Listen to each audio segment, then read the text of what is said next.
दोस्तों, वक्फ बिल 2024 के बारे में तो आपने सुना ही होगा। आखिर क्यों जरूरी हो जाता है इस बिल को अपोज करना या इसके खिलाफ खड़े रहना? आखिर क्या रीजन है जो आजकल इतने लाखों ईमेल और फैक्स गवर्नमेंट को किए जा रहे हैं? दोस्तों, इस वीडियो में हम बात करने वाले हैं उन 5 कारणों के बारे में जिसके चलते इस वक्फ बिल को अपोज करना जरूरी हो जाता है। दोस्तों, पहला और सबसे बड़ा रीजन ये है कि वक्फ बोर्ड को मुस्लिम कम्युनिटी के द्वारा चलाया जाता है और इन्हें अपना मजहबी और सामाजिक फैसले लेने का पूरा हक होता है। वक्फ बोर्ड में फैसले और प्रॉपर्टीज जैसे मस्जिदें, कब्रिस्तान, ईदगाहें और मुस्लिम शादी हॉल्स और चैरिटी में दिए जाने वाले जगहें, ऐसी बहुत सी चीजें वक्फ बोर्ड के अंदर आ जाती हैं। लेकिन अगर वक्फ अमेंडमेंट बिल 2024 को पास किया जाए तो शायद मुस्लिम कम्युनिटी अपना हक खो बैठेंगे, क्योंकि वक्फ बोर्ड की प्रॉपर्टी अगर गवर्नमेंट के पास चली गई तो शायद कुछ गलत फैसले लिए जा सकते हैं। इसी फैसले से नाखुश मुस्लिम कम्युनिटी आज इस बिल के सख्त खिलाफ है और गवर्नमेंट को लाखों की तादाद में मेल्स किए जा रहे हैं कि इसको रोका जाए।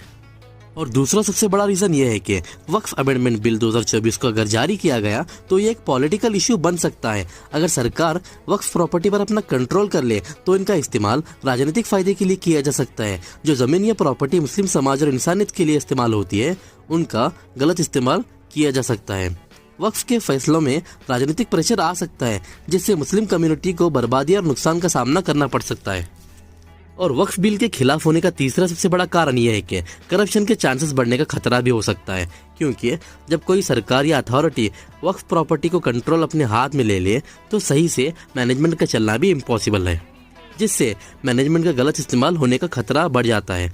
वक्फ प्रॉपर्टी की फाइनेंशियल वैल्यू काफ़ी ज़्यादा होती है और अगर इनका सही से ध्यान रखा ना जाए तो शायद करप्शन का नया जरिया बन सकता है। और 2024 अमेंडमेंट बिल के खिलाफ होने का सबसे बड़ा और चौथा रीजन ये है कि वक्फ प्रॉपर्टी मुस्लिम माइनॉरिटीज के लिए बहुत ज़रूरी है, क्योंकि इनका इस्तेमाल मुस्लिम समाज के अच्छे कामों के लिए किया जाता है। लेकिन अगर समाज का कंट्रोल कम हो जाए तो मुस्लिम माइनॉरिटीज अपनी ही ज़मीन या प्रॉपर्टी का फ़ायदा नहीं उठा पाएंगे। तो बिल अमेंडमेंट उनके अधिकारों पर एक डायरेक्ट वार माना जा सकता है जो मुस्लिम कम्युनिटी को कमज़ोर कर सकता है।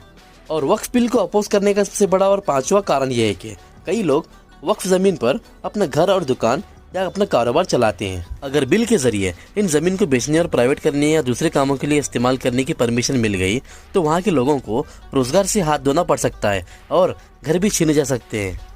इससे लोगों की जिंदगी पर बहुत बड़ा असर पड़ सकता है और मुस्लिम समाज के लोगों को भारी नुकसान का सामना करना पड़ सकता है। दोस्तों, इन्हीं 5 बड़े कारणों के चलते बिल को अपोज करना जरूरी हो जाता है। ये बिल सिर्फ एक कानूनी बदलाव नहीं बल्कि इसका असर वक्फ प्रॉपर्टीज और माइनॉरिटी राइट्स मुस्लिम कम्युनिटी के लोगों पर पड़ सकता है। इसीलिए समय रहते आवाज़ उठाना बहुत ज़रूरी है।